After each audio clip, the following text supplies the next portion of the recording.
ಎಲ್ರಿಗೂ ನಮಸ್ಕಾರ. ಈ ವಿಡಿಯೋದಲ್ಲಿ ನಾವು ನೋಡೋಣ ಸೆಲ್ಫ್ ಸ್ಟಫಿಂಗ್ ಅಂದರೆ ಏನು, ಯಾವ ಥರ ನಮಗೆ ಬೆನಿಫಿಟ್ ಆಗುತ್ತೆ, ಯಾಕೆ ಇದನ್ನು ಮಾಡಬೇಕಾಗತ್ತೆ.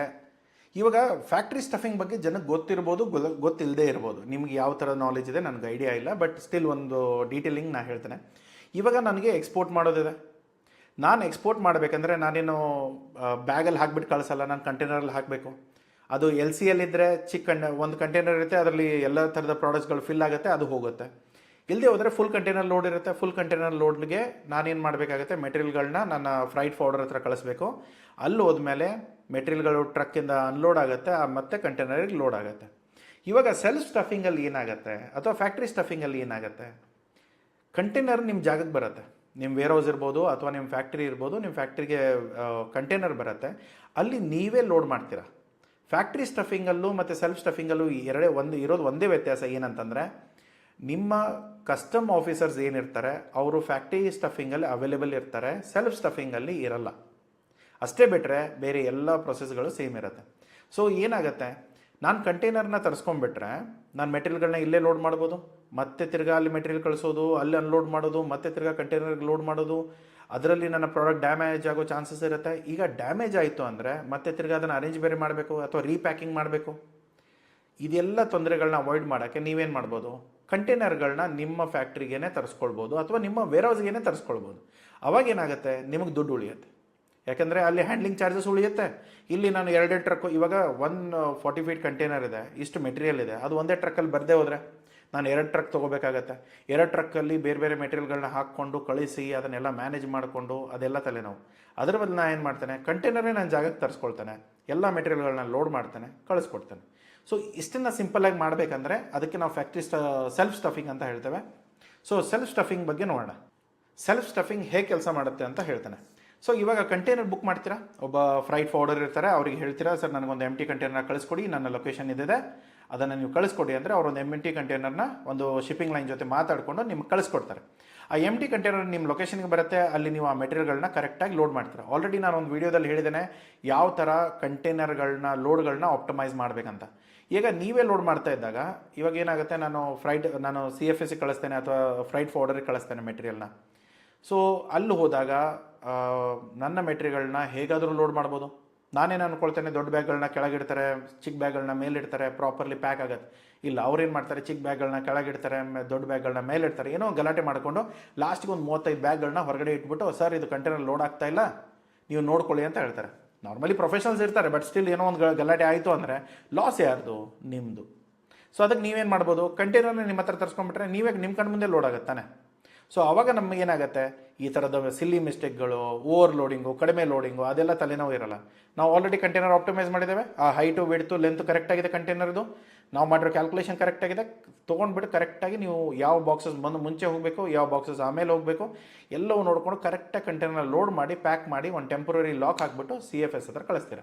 CFS ಅಂದರೆ ಏನು, ಕಂಟೈನರ್ ಫ್ರೈಟ್ ಸ್ಟೇಷನ್. ಅಲ್ಲಿ ಏನಿರ್ತಾರೆ, ಇವಾಗ ಸೆಲ್ಫ್ ಸ್ಟಫಿಂಗಲ್ಲಿ ನಾನು ಹೇಳಿದೆ ಕಸ್ಟಮ್ ಆಫೀಸರ್ ನಿಮ್ಮ ಹತ್ರ ಇರಲ್ಲ. ಸೆಲ್ಫ್ ಸ್ಟಫಿಂಗಲ್ಲಿ ಕಸ್ಟಮ್ ಆಫೀಸರ್ ನಿಮ್ಮ ಹತ್ರ ಇಲ್ಲದೇ ಇರೋದ್ರಿಂದ ನೀವೇನು ಮಾಡ್ತೀರಾ, ಒಂದು ಟೆಂಪ್ರರಿ ಲಾಕ್ ಹಾಕಿ ಆ ಕಂಟೈನರ್ನ ನೀವು ಫ್ರೈಟ್ ಸ್ಟೇಷನಿಗೆ ಕಳಿಸ್ತೀರ. ಅಲ್ಲಿ ಫ್ರೈಟ್ ಸ್ಟೇಷನಲ್ಲಿ ಏನಾಗುತ್ತೆ, ಕಂಟೈನರ್ ಮತ್ತೆ ತಿರ್ಗಿ ಓಪನ್ ಮಾಡ್ತಾರೆ, ಇನ್ಸ್ಪೆಕ್ಟ್ ಮಾಡ್ತಾರೆ ಕಸ್ಟಮ್ ಆಫೀಸರು. ಪ್ರಾಡಕ್ಟ್ಗಳು ನೀವು ಹೇಳಿರೋ ಥರ HS ಕೋಡಲ್ಲಿ ಕರೆಕ್ಟಾಗಿದೆಯಾ, ಕ್ವಾಂಟಿಟಿ ಕರೆಕ್ಟಾಗಿದೆಯಾ, ಕ್ವಾಲಿಟಿ ಕರೆಕ್ಟಾಗಿದೆಯಾ. ಕ್ವಾಲಿಟಿ ಅಂದರೆ ಅವ್ರೇನು ಹೋಗಿ ಡೀಪಾಗಿ ಏನು ಚೆಕ್ ಮಾಡಲ್ಲ, ಬಟ್ ಏನಾದರೂ ಗಲಾಟೆ ಮಾಡಿಲ್ಲ ತಾನೆ, ಏನು ಹೇಳಿದರೆ ಅದನ್ನೇ ಹಾಕಿ ಕಳಿಸ್ತಾ ಇದ್ದೀರಾ ತಾನೆ, ಅದನ್ನೆಲ್ಲವೂ ನೋಡಿಕೊಂಡು ಅವರು ಆ ಪ್ರಾಡಕ್ಟ್ನ ಮುಂದೆ ಒರೆಸಿ ಅದಕ್ಕೆ ಏನು ಮಾಡ್ತಾರೆ, ಎಲ್ಲ ನಿಮ್ಮ ಇನ್ವಾಯ್ಸ್ ಮತ್ತು ನಿಮ್ಮ ಶಿಪ್ಪಿಂಗ್ ಬಿಲ್ ಇರ್ಬೋದು, ನಿಮ್ಮ ಪ್ಯಾಕೇಜಿಂಗ್ ಲಿಸ್ಟ್ ಇರ್ಬೋದು, ಅಕಾರ್ಡಿಂಗ್ಲಿ ಎಲ್ಲ ಕರೆಕ್ಟಾಗಿ ಇತ್ತು ಅಂದರೆ ನಿಮ್ಗೆ ಅಪ್ರೂವಲ್ ಸಿಗುತ್ತೆ. ಆ ಕಂಟೈನರ್ಗಳು ಆಟೋಮೆಟಿಕ್ಲಿ ವೆಸಲ್ ಹತ್ರ ಹೋಗುತ್ತೆ, ಅಂದರೆ ಶಿಪ್ ಹತ್ರ ಹೋಗುತ್ತೆ. ಶಿಪ್ಪಲ್ಲಿ ಲೋಡ್ ಆಗಿಬಿಟ್ಟು ಯಾವ ದೇಶಕ್ಕೆ ಹೋಗಬೇಕು ಆ ದೇಶಕ್ಕೆ ಹೋಗುತ್ತೆ. ಇಲ್ಲದೆ ಹೋದರೆ ಎಲ್ಲಿ ಸ್ವಲ್ಪ ತೂಕ ಕಡಿಮೆ ಆಯಿತು, ಕೆಲವೊಂದು ಸರಿ HS ಕೋಡೆ ತಪ್ಪಾಗಿ ಬರೆದಿದ್ದೇನೆ, ಪ್ರಾಡಕ್ಟ್ ಕಳಿಸಿರೋದೊಂದು ಬರೆದಿರೋದೊಂದು ಮಾಡಿದರೆ ಮತ್ತೆ ತೊಂದರೆಗಳಾಗುತ್ತೆ. ಆವಾಗ ನಿಮ್ಮ ಕಂಟೈನರ್ ಮತ್ತೆ ವಾಪಸ್ ಆದರೂ ಬರುತ್ತೆ, ಇಲ್ಲದೆ ಹೋದರೆ ಇನ್ಸ್ಪೆಕ್ಷನ್ಗೆ ಕೂತ್ಕೊಳ್ಳುತ್ತೆ. ಸೊ ಈ ಥರ ಇದ್ದಾಗ ನೀವು ಮತ್ತೆ ತಿರ್ಗಾ ಎಲ್ಲ ಡಾಕ್ಯುಮೆಂಟೇಷನ್ ಎಲ್ಲ ಪ್ರಾಪರ್ಲಿ ಸಬ್ಮಿಟ್ ಮಾಡಿಕೊಂಡು ಎಲ್ಲ ಕಳಿಸ್ಬೇಕಾಗತ್ತೆ. ಸೊ ಲೇಬ್ಲಿಂಗ್ ಇರ್ಬೋದು, ಪ್ರಾಡಕ್ಟ್ ಪ್ಯಾಕೇಜಿಂಗ್ ಇರ್ಬೋದು, ಪ್ರತಿಯೊಂದನ್ನು ಕರೆಕ್ಟಾಗಿ ನೋಡಿಕೊಂಡು ನೀವು ಮಾಡಬೇಕಾಗತ್ತೆ.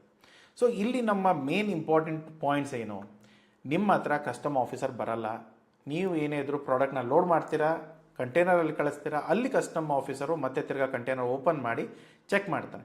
ಬಟ್ ಫ್ಯಾಕ್ಟ್ರಿ ಸ್ಟಫಿಂಗಲ್ಲಿ ಏನು, ಕಸ್ಟಮ್ ಆಫೀಸರ್ ನಿಮ್ಮ ಫ್ಯಾಕ್ಟ್ರಿಯಲ್ಲೇ ಇರ್ತಾನೆ, ಅವ್ನ ಕಣ್ಣು ಮುಂದೆನೇ ಎಲ್ಲ ಲೋಡ್ ಆಗುತ್ತೆ. ಅವನೇನು ಮಾಡ್ತಾನೆ, ಕಂಟೈನರ್ಗೆ ಒಂದು ಕಸ್ಟಮ್ ಆಫೀಸರ್ ಸೀಲ್ ಹಾಕ್ಬಿಟ್ಟು ಡೈರೆಕ್ಟ್ ಕಳಿಸ್ತಾನೆ. ಅಲ್ಲಿ ಏನೂ ಇನ್ಸ್ಪೆಕ್ಷನ್ ಮತ್ತೆ ತಿರ್ಗಾ ಕಂಟೈನರ್ ಓಪನ್ ಆಗಲ್ಲ. ಇಲ್ಲ ಆದರೆ ನಮ್ಮ ಕಂಟೈನರ್ ಮತ್ತೆ ತಿರ್ಗಾ ಓಪನ್ ಆಗಲೇಬೇಕು. ಟೆಂಪ್ರರಿ ಲಾಕ್ ಅಷ್ಟೇ ಹಾಕಿ ನೀವು ಕಳಿಸಿರ್ತೀರಾ. ಟೆಂಪ್ರರಿ ಲಾಕ್ ಅಲ್ಲಿ ಬ್ರೇಕ್ ಮಾಡ್ತಾರೆ, ಚೆಕ್ ಮಾಡ್ತಾರೆ, ಎಲ್ಲ ಕರೆಕ್ಟ್ ಇತ್ತು ಅಂದರೆ ಕಸ್ಟಮ್ ಲಾಕ್ ಹಾಕ್ತಾರೆ, ಅದು ಮುಂದೆ ಕಳಿಸ್ತಾರೆ. ಇಲ್ಲದೆ ಹೋದರೆ ಇದು ಹೋಗಲ್ಲ. ನೆಕ್ಸ್ಟ್ ಬರೋದು ಕಂಟೈನರ್ದು ಯಾವುದೇ ಥರದ ಸೀಲ್ ಇರಲ್ಲ. ನಾರ್ಮಲಿ ಒಂದು ಟೆಂಪ್ರರಿ ಲಾಕ್ ಹಾಕ್ಬಿಟ್ಟು ನೀವು ಕಳಿಸ್ಬೋದು. ಸೊ ಅದು ಫೈನಲಿ ಎಲ್ಲಿಗೆ ಹೋಗುತ್ತೆ, ಪೋರ್ಟಿಗಾದರೂ ಹೋಗುತ್ತೆ, ಇಲ್ಲಾಂದರೆ CFS ಸ್ಟೇಷನ್ಗೆ ಹೋಗುತ್ತೆ. ಎಲ್ಲಿ ಕಸ್ಟಮ್ ಆಫೀಸರ್ ಹೇಳ್ತಾರೆ ಅಲ್ಲಿಗೆ ಹೋಗುತ್ತೆ. ಅವರು ಇನ್ಸ್ಪೆಕ್ಟ್ ಮಾಡಿ ಎಲ್ಲ ಕರೆಕ್ಟ್ ಆಯಿತು ಅಂದ ಮೇಲೆ ಆ ಕಂಟೈನರ್ಗಳು ಡೈರೆಕ್ಟ್ಲಿ ವೆಸಲ್ಗಳಿಗೆ ಹೋಗುತ್ತೆ. ಯಾವ ಮೆಟೀರಿಯಲ್ಗಳನ್ನ ನಾರ್ಮಲಿ CFS ಅಲ್ಲಿ ಸೆಲ್ಫ್ ಸ್ಟಫಿಂಗಿಗೆ ಅಲೌ ಮಾಡಲ್ಲ, ಬೆಂಕಿ ಎತ್ಕೊಳ್ಳೋ ಪ್ರಾಡಕ್ಟು ಅಥವಾ ತುಂಬ ಡೇಂಜರ್ ಪ್ರಾಡಕ್ಟು, ಸ್ಕೋಮ್ಯಾಟ್ ಪ್ರಾಡಕ್ಟ್ ಅಂತ ಹೇಳ್ತೇವೆ ನಾವು, ಡ್ಯೂಲ್ ಯೂಸ್ ಪ್ರಾಡಕ್ಟ್ ಅಂತ ಹೇಳ್ತೇವೆ.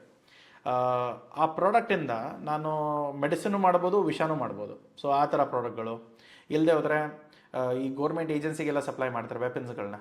ಸೊ ಅದು ನೀವು ಏನಾದರೂ ಕಳಿಸ್ತಾ ಇದ್ದಾಗ ನೀವು ಅದನ್ನು ಗೌರ್ಮೆಂಟಿಗೂ ಕೊಡ್ಬೋದು, ಇಲ್ಲಾಂದರೆ ಟೆರರಿಸ್ಟ್ಗೂ ಕೊಡ್ಬೋದು. ಆ ಥರದ್ದು ಏನೋ ಪ್ರಾಡಕ್ಟ್ಸ್ ಇತ್ತು, ಅಥವಾ ಇದರಿಂದ ಸೋಪು ಮಾಡ್ಬೋದು, ಇದರಿಂದ ಬಾಂಬು ಮಾಡ್ಬೋದು ಅನ್ನೋದಿದ್ರೆ, ಸೊ ಆ ಥರ ಏನಾದರೂ ಮೆಟೀರಿಯಲ್ಗಳಿದ್ದರೆ ಅದನ್ನು ನಾರ್ಮಲಿ ನಿಮಗೆ ಸೆಲ್ಫ್ ಸ್ಟಫಿಂಗಿಗೆ ಅಲೌ ಮಾಡಲ್ಲ.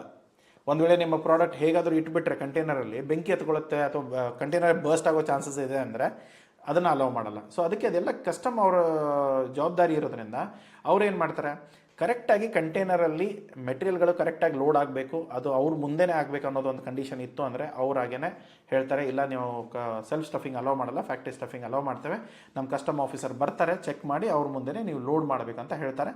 ಅದರ ಅಕಾರ್ಡಿಂಗ್ಲಿ ನೀವು ಲೋಡ್ ಮಾಡಿಸ್ತೀರಾ. ನೆಕ್ಸ್ಟ್ ಇರೋದೇನು, ಕಸ್ಟಮರ್ ಅಲ್ಲೇ ಫೆಸಿಲಿಟೇಟ್ ಮಾಡ್ಕೊಳ್ತಾರೆ, ಇನ್ಸ್ಪೆಕ್ಷನ್ ಇರುತ್ತೆ. ಅವ್ರಿಗೆ ಅನಿಸ್ತು, ಎಲ್ಲ ಕಸ್ಟಮರ್ ಕೈಯಲ್ಲೇ ಇರುತ್ತೆ, ಅವ್ರಿಗೆ ಅನಿಸ್ತು ಇದಕ್ಕೆ ಈ ಪ್ರಾಡಕ್ಟಿಗೆ ನಾವು ಸೆಲ್ಫ್ ಸ್ಟಫಿಂಗ್ ಕೊಡಲ್ಲ, ಫ್ಯಾಕ್ಟ್ರಿ ಸ್ಟಫಿಂಗೇ ನಾವು ಮಾಡೋದು, ಇಲ್ಲದೆ ಹೋದರೆ ಎಲ್ಲ ಮೆಟೀರಿಯಲ್ಗಳು ಇಲ್ಲಿ ಬರಬೇಕು, ನಮ್ಮ ಮುಂದೆನೇ ಲೋಡ್ ಆಗಬೇಕು ಅನ್ನೋದಿತ್ತು ಅಂದರೆ ಅದನ್ನು ಕೂಡ ಅವರೇ ಹೇಳ್ತಾರೆ. ಇಲ್ಲ ಇನ್ನೊಂದು ಏನಂತಂದರೆ, ತುಂಬ ಜನ ಇಂಟೆಲಿಜೆಂಟ್ ಅಲ್ಲ ಇವತ್ತಿನ ಟೈಮಲ್ಲಿ, ಸ್ಕ್ಯಾಮ್ ಮಾಡೋದ್ರಲ್ಲ ತುಂಬ ಬುದ್ಧಿವಂತರಾಗಿಬಿಟ್ಟಿದ್ದಾರೆ. ಏನು ಮಾಡ್ತಾರೆ, ಯಾವ ಪ್ರಾಡಕ್ಟಲ್ಲಿ ತುಂಬ ಇನ್ಸೆಂಟಿವ್ ಇದೆ ಮುಂದೆ ಆ ಪ್ರಾಡಕ್ಟ್ ಇಡೋದು ಕಂಟೈನರ್ ಲಾಸ್ಟಿಗೆ, ಅಂದರೆ ಡೋರ್ ತೆಗೆದ್ರೆ ಆ ಮೆಟೀರಿಯಲ್ ಮಾತ್ರ ಕಾಣಬೇಕು, ಅದ್ರ ಹಿಂದ್ಗಡೆ ಎಲ್ಲ ಕಸ ತುಂಬಿಟ್ಟಿರ್ತಾರೆ. ಸೊ ಈ ಥರ ಮಾಡಿಕೊಂಡು ಗೌರ್ಮೆಂಟಿಗೆ ಮೋಸ ಮಾಡೋ ಜನ ತುಂಬ ಇರ್ತಾರೆ. ಡ್ಯೂಟಿ ಡ್ರಾಬ್ಯಾಕ್ ಹೊಡೆಯೋದು, ಇನ್ಸೆಂಟಿವ್ಸ್ ಹೊಡ್ಕೊಂಡ್ಬಿಡೋದು. ಇದನ್ನೆಲ್ಲ ಕಡಿಮೆ ಮಾಡೋಕ್ಕೆ ಏನಾಗುತ್ತೆ ಅಂತಂದರೆ, ಕಸ್ಟಮ್ ಆಫೀಸರ್ಸ್ ಏನು ಅಂದ್ಕೊಳ್ತಾರೆ, ಈ ಥರದ್ದೆಲ್ಲ ತುಂಬ ಬುದ್ಧಿವಂತರಿದ್ದಾರೆ ಜನ, ಸೊ ಬೇಡ ನನ್ನ ಮುಂದೆನೇ ಲೋಡ್ ಆಗಲಿ ಅಂತ ಹೇಳ್ಬಿಟ್ಟು ಅವ್ರೇನು ಮಾಡ್ತಾರೆ, ಫ್ಯಾಕ್ಟ್ರಿ ಸೆಲ್ಫ್ ಸ್ಟಫಿಂಗಿಗೆ ಅಲೌ ಮಾಡಲ್ಲ. ಒಂದು ನೀವು CFS ಹತ್ರ ತಂದು ಮೆಟೀರಿಯಲ್ ಕೊಡಿ, ಇಲ್ಲದೆ ಹೋದರೆ ನಾವೇ ಬಂದು ನಿಮ್ಮ ಫ್ಯಾಕ್ಟ್ರಿ ಹತ್ರ ಇನ್ಸ್ಪೆಕ್ಟ್ ಮಾಡ್ತೇವೆ. ಇನ್ನೊಂದು, ನೀವು ಯಾವಾಗ ಮಾಡಬಾರ್ದು ಈ ಕೆಲಸನ, ಸರ್ ಇವಾಗ ನಮ್ಮದು ಫುಲ್ ಕಂಟೈನರ್ ಲೋಡ್ ಇದೆ, ನಾನು ಫುಲ್ ಕಂಟೈನರೇ ಬುಕ್ ಮಾಡ್ತಾ ಇರೋದು, ಫುಲ್ ಕಂಟೈನರ್ ಲೋಡ್ ಇದೆ, ಇದು ನಿಮ್ಮ ಬೆಸ್ಟ್ ಆಪ್ಷನ್. ಯಾಕೆ, ಟ್ರಕ್ಕಲ್ಲಿ ಲೋಡ್ ಮಾಡಬೇಕು, ಟ್ರಕ್ಕಿಂದ ಅಲ್ಲಿಗೆ ಕಳಿಸ್ಬೇಕು, ಅಲ್ಲಿ ಅನ್ಲೋಡ್ ಮಾಡಬೇಕು, ಮತ್ತೆ ಕಂಟೈನರ್ಗೆ ಲೋಡ್ ಮಾಡಬೇಕು. ಈ ಲೋಡಿಂಗು ಅನ್ಲೋಡಿಂಗಲ್ಲಿ ನಮ್ಮ ಪ್ರಾಡಕ್ಟ್ ಡ್ಯಾಮೇಜ್ ಆಗೋ ಚಾನ್ಸಸ್ ಇದೆ. ಅದರ ಹೊರತಾಗಿ ಇನ್ನೊಂದೇನು, ಅವರಿಗೆ ಎಲ್ಲರಿಗೂ ದುಡ್ಡು ಕೊಡಬೇಕು, ಯಾರೋ ಫ್ರೀಯಾಗಂತೂ ಏನೋ ಒಂದು ಕೆಲಸ ಮಾಡಲ್ಲ, ಒಂದು ಬಾಕ್ಸ್ ಕೂಡ ಎತ್ತಲ್ಲ. ಹೀಗಿದ್ದಾಗ ನಾನು 2 ಕಡೆ ಲೋಡ್ ಮಾಡಿಸೋದು, ಒಂದು ಕಡೆ ಅನ್ಲೋಡ್ ಮಾಡಿಸೋದು, ಮತ್ತೆ ತಿರ್ಗಾ ಲೋಡ್ ಮಾಡಿಸೋದು, ಇದೆಲ್ಲ ಖರ್ಚೇನಿದೆಯಲ್ಲ, ಇದನ್ನೆಲ್ಲ ಉಳಿಸ್ಕೋಬೇಕಂದ್ರೆ ನೀವು ಕಂಟೈನರ್ ತರಿಸ್ಕೊಂಬಿಡಿ, ನಿಮ್ಮ ಹತ್ರನೇ ಲೋಡ್ ಮಾಡಿಸಿ ಕಂಟೈನರ್ನ ಕಳಿಸಿ. ಅಲ್ಲಿ ಹೋಗ್ಬಿಟ್ಟು ಇನ್ಸ್ಪೆಕ್ಷನ್ ಅಂತೂ ಇಲ್ಲಾದರೂ ಆಗಬೇಕು, ಅಲ್ಲಾದರೂ ಆಗಬೇಕು, ಮತ್ತೊಂದು ಅದರ ಜಾಗಕ್ಕಾದರೂ ಆಗಬೇಕು, ಅದೇನು ತೊಂದರೆನೇ ಇಲ್ಲ, ಅದನ್ನು ಕಳಿಸ್ಬೋದು ನೀವು. ಬಟ್ ಓವರಾಲ್ ನೀವು ಆಪ್ರೇಷನ್ ನೋಡಿದ್ರೆ ಸ್ವಲ್ಪ ಬೇಗ ಆಗುತ್ತೆ. ಈಗ ಮತ್ತೆ ಇಲ್ಲಿಂದ ಮೆಟೀರಿಯಲ್ ಹೋಗಬೇಕು, ಫುಲ್ ಕಂಟೈನರ್ ಮೆಟೀರಿಯಲ್ಗಳು ಇಳಿಬೇಕು, ಮತ್ತೆ ಕಂಟೈನರ್ ಲೋಡ್ ಆಗಬೇಕು, ಅದೆಲ್ಲ ಟೈಮ್ಗಳು ಸೇವ್ ಆಗುತ್ತೆ. ಆರಾಮಾಗಿ ಡೈರೆಕ್ಟ್ಲಿ ನೀವು ಸೆಲ್ಫ್ ಸ್ಟಫಿಂಗಿಗೆ ಕರೆಸ್ಕೊಂಡು ಕಂಟೈನರ್ ಲೋಡ್ ಮಾಡಿಸಿ ಕಳಿಸ್ಬಿಟ್ರೆ ಮುಗಿದೋಗುತ್ತೆ. ಸೊ ಇದು ಫ್ರೈಟ್ ಫಾರ್ವರ್ಡರ್ ಕೈಯಲ್ಲಿರುತ್ತೆ, ಫ್ರೈಟ್ ಫಾರ್ವರ್ಡರ್ ಅದನ್ನು ಅರೇಂಜ್ ಮಾಡಿಸ್ಕೊಡ್ತಾರೆ, ಅದರಲ್ಲೂ ಏನೂ ತೊಂದರೆಗಳಾಗಲ್ಲ. ಒಂದು ಸರಿ ನಿಮ್ಮ ಕಂಟೈನರ್ಗಳು ಹೋಯಿತು ಅಂದರೆ ಪ್ರಾಬ್ಲಮ್ ಇಲ್ಲ. ಇವಾಗ ನನ್ನ ಕಂಟೈನರ್ ಲೋಡೇ ಇಲ್ಲ, ನಾನು ಲೆಸ್ ದೆನ್ ಕಂಟೈನರ್ ಲೋಡಲ್ಲಿ ಮಾಡ್ತಾ ಇರೋದು. ಇವಾಗ ಒಂದು ಫುಲ್ ಕಂಟೈನರ್ ಒಂದು 50 ಲಕ್ಷ ಇದೆ, ನನ್ನ ಹತ್ರ ಅಷ್ಟು ದುಡ್ಡಿಲ್ಲ, ನಾನು ಬರೀ 5 ಲಕ್ಷದ ಪ್ರಾಡಕ್ಟ್ ಮಾತ್ರ ಮಾಡೋದು. ಇವಾಗ 5 ಲಕ್ಷದ ಪ್ರಾಡಕ್ಟ್ ಅಂದರೆ ಕಂಟೈನರ್ದು ಒಂದು 5% ಅಂತ ಹಿಡ್ಕೊಳ್ಳೋಣ. ಇವಾಗ ಕಂಟೈನರ್ 5%ಗೆ ನಾನು ಇಡೀ ಕಂಟೈನರ್ ತರಿಸ್ಕೊಟ್ರೆ ಏನು ಕತೆ ನಂದು? ಕಂಟೈನರ್ ಬರುತ್ತೆ ಫುಲ್ಲು, ಅದರಲ್ಲಿ ನಾನು ಬರೀ 5% ಮೆಟೀರಿಯಲ್ ಲೋಡ್ ಮಾಡಿ ಮತ್ತೆ ಕಂಟೈನರ್ ಕಳಿಸ್ಬೇಕು. ಕಂಟೈನರ್ ಬರೋದು ಹೋಗೋದು ಕೂಡ ಚಾರ್ಜಸ್ ನಿಮ್ಮ ಹತ್ರನೇ ತೊಗೊಳ್ತಾರೆ, ಅದನ್ನು ನೆನಪಿಟ್ಕೊಳ್ಳಿ. ಯಾವುದೇ ಥರದ ಫ್ರೀ ಚಾರಿಟಿಗಳು ಎಕ್ಸ್ಪೋರ್ಟ್ ಇಂಪೋರ್ಟ್ ಬಿಸ್ನೆಸ್ಸಲ್ಲಾಯಿತು, ಯಾವುದೇ ಬಿಸ್ನೆಸ್ಸಲ್ಲೂ ಕೂಡ ಕೊಡಲ್ಲ. ಇವತ್ತಿನ ಟೈಮಲ್ಲಿ ಮನೇಲಿ ಯಾರಾದರೂ ಫ್ರೀಯಾಗಿ ಬಂದರೆ, ಗೆಸ್ಟ್ಗಳು ಬಂದರೆ ಟೀ ಕೊಡಲ್ಲ, ಆ ಥರ ಜನ ಇದ್ದಾರೆ ಇವಾಗ. ಸೊ ಅಂಥದ್ರಲ್ಲಿ ನಿಮಗೆ ಫ್ರೈಟ್ ಫಾರ್ವರ್ಡರ್ಸ್ಗಳು ಫ್ರೀಯಾಗಿ ಕಂಟೈನರ್ ಅಂತೂ ಕಳಿಸ್ಕೊಡಲ್ಲ, ಎಲ್ಲದಕ್ಕೂ ಖರ್ಚಿರುತ್ತೆ, ಅಪ್ ಆ್ಯಂಡ್ ಡೌನ್ ಚಾರ್ಜಸ್ಗಳನ್ನ ತೊಗೊಳ್ತಾರೆ. ಅದಕ್ಕೆ ನೀವೇನು ಮಾಡಬೇಕು, LCL ಇತ್ತು, ಕಡಿಮೆ ವಾಲ್ಯೂಮ್ ಇತ್ತು, ಫುಲ್ ಕಂಟೈನರ್ ಲೋಡ್ ಇಲ್ಲ, ಒಂದು ಚಿಕ್ಕ ಗಾಡಿಗಳನ್ನ ಮಾಡಿಕೊಂಡು ನೀವು ಡೈರೆಕ್ಟ್ಲಿ ನೀವು ಫ್ರೈಟ್ ಸ್ಟೇಷನಿಗೆ ಕಳಿಸಿದ್ರೆ ನಿಮ್ಮ ಫ್ರೈಟ್ ಫಾರ್ವರ್ಡರ್ ಆ ಮೆಟೀರಿಯಲ್ಗಳನ್ನ ಇಳಿಸ್ಕೊಂಡು ಕಂಟೈನರ್ಗೆ ಲೋಡ್ ಮಾಡಿ ಅದನ್ನು ಮುಂದೆ ಅವರು ಕಳಿಸ್ತಾರೆ. ಸೊ ಕಸ್ಟಮರ್ ಆಫೀಸರ್ ಮುಂದೆ ಲೋಡ್ ಆಗುತ್ತೆ, ಅದು ತಾನಾಗೆ ಹೋಗುತ್ತೆ, ನಿಮಗೇನು ತಲೆನೋವು ಇಲ್ಲ. ಇದನ್ನು ನೀವು ಬೇಸಿಕ್ ಜನರಲ್ ಎಕ್ಸಾಂಪಲ್ ಒಂದು ಹೇಳಬೇಕಂದ್ರೆ ಈ ಜಾತ್ರೆಯಲ್ಲೆಲ್ಲ ಆನೆಗಳು ಬರುತ್ತೆ, ಆನೆಗಳು ಒಂಟೆಗಳು ಎಲ್ಲ ಅದ್ರ ಮೇಲೆ ಹುಡುಗರನ್ನ ಹತ್ತಿಸ್ತೇವೆ. ಇವಾಗ ಒಬ್ಬನೇ ಹುಡುಗ ಇದ್ದಾನೆ, ಆನೆ ಮೇಲೆ ಹತ್ತಬೇಕು, ಹುಡುಗ ಆನೆ ಹತ್ರ ಹೋದರೆ ಬೆಟ್ರಾ, ಒಳ್ಳೇದು. ಯಾಕೆ, ಆನೆನ ನಮ್ಮ ಹತ್ರ ಕರ್ಸ್ಕೊಳ್ಳೋದು ಕಾಸ್ಟ್ಲಿ ಆಗುತ್ತೆ. ಸೊ ಒಂದೇ ಹುಡುಗ ಇದ್ದಾನಲ್ಲ, ಇಡೀ ಊರು ಹುಡುಗರನ್ನ ಎಲ್ಲರನ್ನೂ ಆನೆ ಮೇಲೆ ಹತ್ತಿಸ್ಬೇಕಂದ್ರೆ ಅವಾಗೇನು ಮಾಡ್ತೇವೆ, ಆನೆನ ಕರ್ಸ್ಕೊಳ್ತೇವೆ. ಯಾಕಂದರೆ ಇಷ್ಟು ಹುಡುಗರನ್ನ ಕರ್ಕೊಂಡು ಅಲ್ಲಿಗೆ ಹೋಗೋ ಬದಲು ಆನೆನ ಕಡಿಮೆ ಖರ್ಚಲ್ಲಿ ಬಂದುಬಿಡುತ್ತೆ, ಅದ್ರ ಮೇಲೆ ಎಲ್ಲ ಊರ ಜಾತ್ರೆಯಲ್ಲಿ ಮುಗಿಸ್ಕೊಳ್ಬೋದು. ಸೊ ಈ ಥರ ನೀವು ಯೋಚನೆ ಮಾಡಬೇಕಾಗತ್ತೆ. ಯಾಕಂದರೆ ಆನೆ ಯಾವಾಗ ಬರಬೇಕು, ಆನೆ ಹತ್ರ ನಾವು ಯಾವಾಗ ಹೋಗಬೇಕು, ಈ ಕಾಮನ್ ಸೆನ್ಸ್ ಇತ್ತು ಅಂದರೆ ನೀವು ದುಡ್ಡು ಉಳಿಸ್ಕೊಳ್ತೀರ. ಇಲ್ಲದೆ ಹೋದರೆ ಯಾರಾದರೂ ನಿಮ್ಮನ್ನು ಗೂಬೆ ಮಾಡಿಕೊಂಡು ದುಡ್ಡುಗಳು ಕಳ್ಕೊಳ್ಳೋ ಚಾನ್ಸಸ್ಗಳು ತುಂಬ ಇರುತ್ತೆ. ಸೊ ಅದಕ್ಕೆ ನೀವು ದಯಮಾಡಿ ನಿಮ್ಮ ಕ್ಯಾಲ್ಕುಲೇಷನ್ಗಳನ್ನ, ನಿಮ್ಮ ಲೆಕ್ಕಾಚಾರಗಳನ್ನ ನೋಡ್ಕೊಳ್ಳಿ. ಒಂದು ವೇಳೆ ಗೊತ್ತಿಲ್ಲ ಅಂದರೆ ನಾವಿದ್ದೇವೆ, ನಮಗೆ ಕೇಳಿ. ಇಲ್ಲದೆ ಹೋದರೆ ಯಾರೇ ಆಲ್ರೆಡಿ ಎಕ್ಸ್ಪೋರ್ಟ್ ಮಾಡ್ತಾ ಇದ್ದಾರೆ ಅವ್ರಿಗೆ ಕೇಳಿ. ಸೊ ಎಲ್ಲ ಗೈಡೆನ್ಸ್ ತೊಗೊಂಡು ಮಾಡಿ. ಯಾಕಂದರೆ ಇವತ್ತಿನ ಟೈಮಲ್ಲಿ ಎಲ್ಲರನ್ನೂ ನಂಬ್ಕೊಂಡು ಹೋಗೋಕ್ಕಾಗಲ್ಲ. ಇವತ್ತಿನ ಟೈಮ್ಗಳು ಸ್ವಲ್ಪ ಸರಿಯಾಗಿಲ್ಲ, ಜನ ಸರಿಯಾಗಿ ಸಿಗ್ತಾ ಇಲ್ಲ. ಸೊ ಹಾಗಾಗಿ ದಯಮಾಡಿ ನಿಮ್ಮ ಫ್ರೈಟ್ ಫಾರ್ವರ್ಡರ್ ಜೊತೆ ಮಾತಾಡುವಾಗ ಅಥವಾ ಕಮ್ಯುನಿಕೇಟ್ ಮಾಡುವಾಗ ಈ ವಿಷಯದ ಬಗ್ಗೆ ಹೇಳಿ. ನನಗೆ ಸೆಲ್ಫ್ ಸ್ಟಫಿಂಗ್ ಬೇಕು, ನನಗೆ ಇಲ್ಲಿ ಮೆಟೀರಿಯಲ್ ಇದೆ, ಇಲ್ಲಿಗೆ ಬೇಕು, ನನಗೆ ಇಲ್ಲಿಂದ ಅಲ್ಲಿಗೆ ಹೋಗೋಕ್ಕೆ ಎಷ್ಟು ಚಾರ್ಜ್ ಆಗುತ್ತೆ, ಅಲ್ಲಿ ಲೋಡಿಂಗ್ ಮಾಡಿಸೋದಾದರೆ ನಾನು ಇಲ್ಲಿಂದ ವೆಹಿಕಲ್ ಕಳಿಸಿದರೆ ವೆಹಿಕಲ್ ಖರ್ಚು ಎಷ್ಟು, ಅಲ್ಲಿ ಲೋಡ್ ಮಾಡಿ ಅನ್ಲೋಡ್ ಮಾಡಿಕೊಂಡು ಮತ್ತೆ ತಿರ್ಗಾ ಲೋಡ್ ಮಾಡೋಕ್ಕೆ ಎಷ್ಟು ಚಾರ್ಜ್ ತೊಗೊಳ್ತೀರಾ, ಪ್ರತಿಯೊಂದು ಕ್ಲಿಯರಾಗಿ ತೊಗೊಂಡು ಡೀಟೇಲ್ಸ್ಗಳನ್ನ ತೊಗೊಂಡು ನಿಮ್ಮ ಫ್ರೈಟ್ ಫಾರ್ವರ್ಡರ್ ಜೊತೆ ಮಾತಾಡಿಕೊಂಡು ನೀವು ವ್ಯವಹಾರಗಳನ್ನ ಮಾಡ್ಕೊಳ್ಳಿ. ಸೊ ಅವಾಗ ಏನೋ ನಿಮ್ಮ ದುಡ್ಡು ಉಳಿಯುತ್ತೆ, ನಿಮಗೆ ತಲೆನೋವು ಅಷ್ಟಾಗಲ್ಲ. ಇಲ್ಲದೆ ಹೋದರೆ ಸಿಕ್ಕಾಕೊಳ್ಳೋ ಚಾನ್ಸಸ್, ತುಂಬ ಜಾಗದಲ್ಲಿ ಸಿಕ್ಕಾಕೊಳ್ಳೋ ಚಾನ್ಸಸ್ ಇರುತ್ತೆ. ದಯಮಾಡಿ ಸಿಕ್ಕಾಕೊಂಡು ದುಡ್ಡು ಹಾಳು ಮಾಡ್ಕೋಬೇಡಿ. ತಪ್ಪಾಗಿ ಲೋಡ್ ಮಾಡಿಬಿಟ್ರೆ ಬಾಕ್ಸ್ಗಳು, ಬ್ಯಾಗೇಜ್ಗಳು ಹೊರಗಡೆ ಉಳ್ಕೊಂಡ್ಬಿಡುತ್ತೆ. ಅವಾಗೇನಾಗುತ್ತೆ, ನೀವು ಇನ್ವಾಯ್ಸ್ಗಳನ್ನ ಮತ್ತೆ ರಿವೈಸ್ ಮಾಡಬೇಕು. ಯಾಕಂದರೆ ಕಂಟೈನರ್ ಅಂತೂ ಅವ್ರಿಗೆ ಲೋಡ್ ಮಾಡೋಕ್ಕಾಗ್ತಾ ಇಲ್ಲ ತಾನೆ. ನಿಮ್ಮ ಪ್ರಕಾರ ಹೌದು ನೀವು ಕಂಟೈನರ್ ಲೋಡ್ ಮಾಡ್ಬೋದಿತ್ತು, ಅವರು ಮಾಡಲಿಲ್ಲಲ್ಲ. ಅವಾಗೇನಾಗುತ್ತೆ, ಮೆಟೀರಿಯಲ್ಗಳು ಆಚೆ ಉಳ್ಕೊಳ್ಳುತ್ತೆ, ಇನ್ವಾಯ್ಸ್ ರಿವೈಸ್ ಮಾಡಬೇಕು, ದುಡ್ಡುಗಳನ್ನ ಮತ್ತೆ ಕ್ಲೈಂಟಿಗೆ ವಾಪಸ್ ಕೊಡಬೇಕು. ಇವಾಗ ಅಲ್ಲಿ ಬಿದ್ದಿರೋ ಮೆಟೀರಿಯಲು ಅದು ಡೋರ್ ಕ್ಲೋಸ್ ಮಾಡಿಬಿಟ್ಟು ಅವ್ರು ಎಷ್ಟು ಡೋರ್ ಕ್ಲೋಸ್ ಆಗೋವರೆಗೂ ಮೆಟೀರಿಯಲ್ ಇರುತ್ತೆ ಅಷ್ಟು ಲೋಡ್ ಮಾಡ್ತಾರೆ, ಕಳಿಸ್ತಾರೆ. ಬಟ್ ಅದು ಬಿಟ್ಟು ನೀವು ಬೇರೆ ಮೆಟೀರಿಯಲ್ಗಳಿದ್ರೆ ಉಳಿದಿರೋ ಮೆಟೀರಿಯಲ್ನ ಮತ್ತೆ ನೀವು ತರಿಸ್ಕೋಬೇಕು, ಅದಕ್ಕೆ ಖರ್ಚು. ಸೊ ಇದೆಲ್ಲವೂ ಅವಾಯ್ಡ್ ಮಾಡೋಕ್ಕೆ ಸೆಲ್ಫ್ ಸ್ಟಫಿಂಗು ಬೆಸ್ಟ್ ಆಪ್ಷನು. ಮನೆಗೆ ತರಿಸ್ಕೊಳ್ಳಿ, ನಿಮ್ಮ ಕಣ್ಣು ಮುಂದೆ ಲೋಡ್ ಆಗುತ್ತೆ, ಏನಾಗುತ್ತೋ ಅದೆಲ್ಲ ನಿಮ್ಮ ಮುಂದೆನೇ ಆಗುತ್ತೆ. ಸೊ ಹಾಗಾಗಿ ನಿಮಗೂ ಒಂದು ನಂಬಿಕೆ ಇರುತ್ತೆ. ಲಾಜಿಸ್ಟಿಕ್ ಮ್ಯಾನೇಜರ್ ಇರ್ಬೋದು, ಅವರಿಗೆ ಎಕ್ಸ್ಪೀರಿಯನ್ಸ್ ಇದ್ದರೆ ಅವರೇ ಮಾಡ್ತಾರೆ.